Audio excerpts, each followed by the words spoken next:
Coming up. It's not teenagers or elementary schoolers who can say, this is what happened. I was physically abused. It's, in a lot of cases, children that don't know how to explain what happened. For Vault Studios, I'm Reed Redmond. You're listening to The Daily Crime.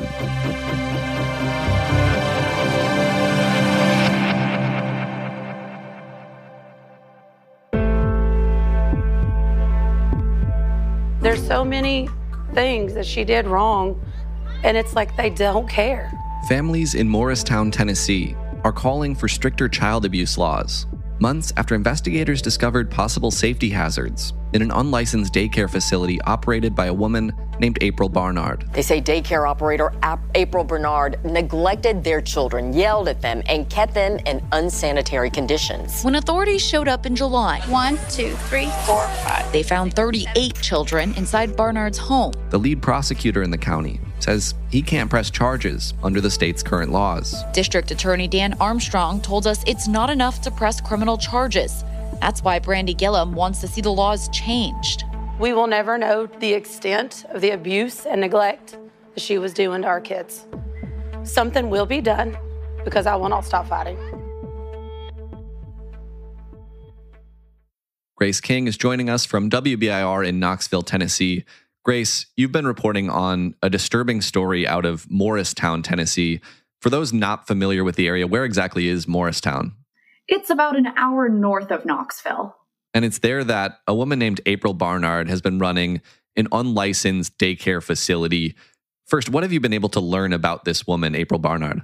Well, she told authorities she's been doing this for 12 years. She doesn't consider it a business. She doesn't consider it a daycare, but rather a babysitter setup. And the state is kind of like, nope, you have more than 4 kids that aren't related to you. That's a daycare. You need a license for it.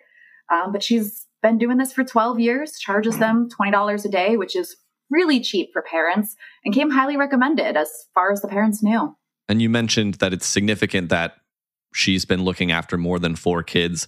Can you help us understand the law, at least in Tennessee, around operating a daycare facility? Parents are obviously allowed to look after their own kids, have a couple friends over for play dates. Where exactly is the line where it becomes a facility that would require a license? Right. So if you're watching kids, you can watch your own kids plus 4 unrelated children. And they found 38 kids in her home, only 2 of which were related to her. So that's, 32 kids, I believe, over the legal limit. Investigators went out to her home last summer. What exactly did they find when they went out there? Well, at first, the way her home works is you walk in and there's a staircase going up and a staircase going down. And they said, hey, we got a complaint. We're just here to check some things out. And she brought them into one room. They saw, I think it was 5 or 6 kids laying on towels on the floor. They thought that was a bit strange. But 5 or 6 kids, they had some in the back. They weren't that concerned at first, but then they started looking around and they opened the door to her garage and they found another 20 kids in that room. And those were mainly babies, infants, sitting in high chairs, a couple toddlers. And that's when they realized that there was a lot more going on. In addition to caring for too many kids, reports from Hamlin County and DCS show concerns over safety hazards like bleach, exposed outlets, and how Barnard pulled small children up by their arms. I said, could you please stop picking them up that way? They also show Barnard told investigators she doesn't keep any kind of paperwork, like applications, attendance records, proof of immunization, or bookkeeping. You got a hold of body camera footage in which a case manager with the Tennessee Department of Children's Services can be seen and heard telling an officer she'd never seen anything like this in her career. I have never, 16 years doing this job, have I ever saw anything like this. And she'd been with DCS for 16 years. That has to tell you something. It definitely does. You can hear her saying, this is child abuse. I've never seen anything like this. She's tearing up as she tells the officers that show up. It's literally child abuse. She just can't believe what she saw, the conditions. I mean, the body cam video, it shows high chair after high chair after high chair with kids in every single one of them.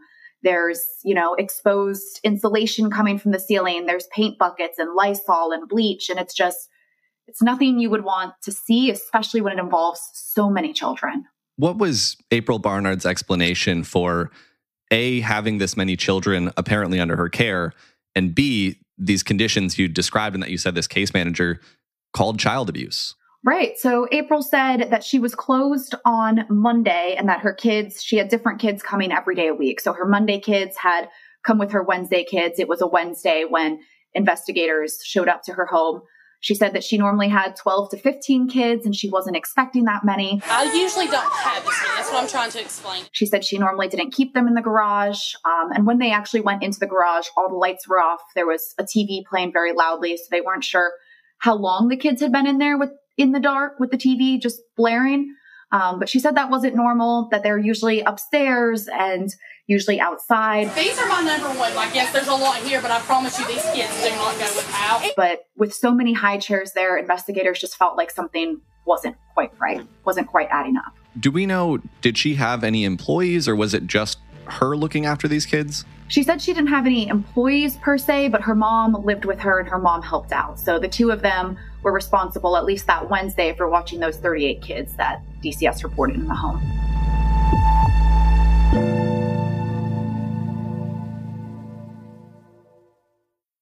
There's another exchange on this body camera footage where a case manager asked Barnard why, if she's been doing this for over a decade and there are so many kids under her care, why she doesn't consider it to be a business. How does Barnard respond to that?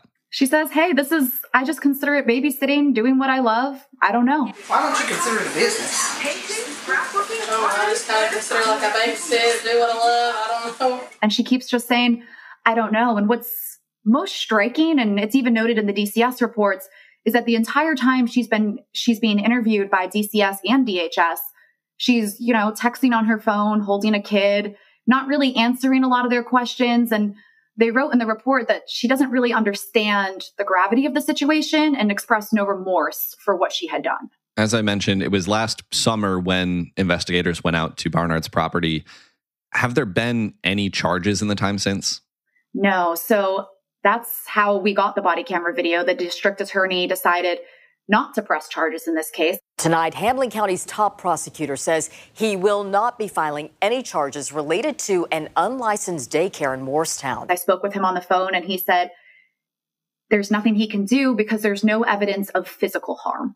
And he says it has to rise to physical harm while in her care in order to press criminal charges, and that she didn't do anything criminal. And that's what has these moms so frustrated, because their kids were kept in subpar conditions. The reports mention a lot of dirtiness, potential safety hazards, a lot of issues with how they were kept, how they were cared for. You can see in the body camera video, the DHS worker saying, don't pick those kids up like that. Please stop handling those kids like that. I say, could you please stop picking them up that way? And the district attorney basically said, nope, it's not criminal. There's nothing we can do.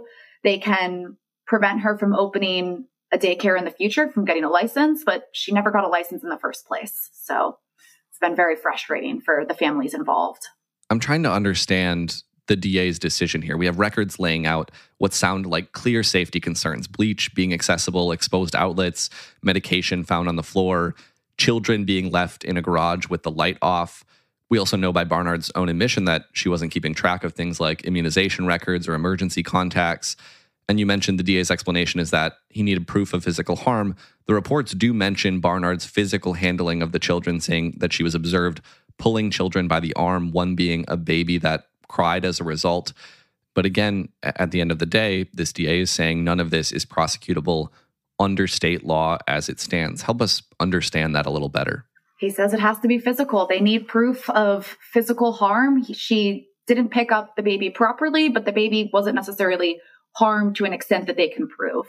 The moms I spoke to say their kids are psychologically abused. Down the road, who's to say what psychological damage this has done to them? It does not look sanitary at all, and our kids look distressed.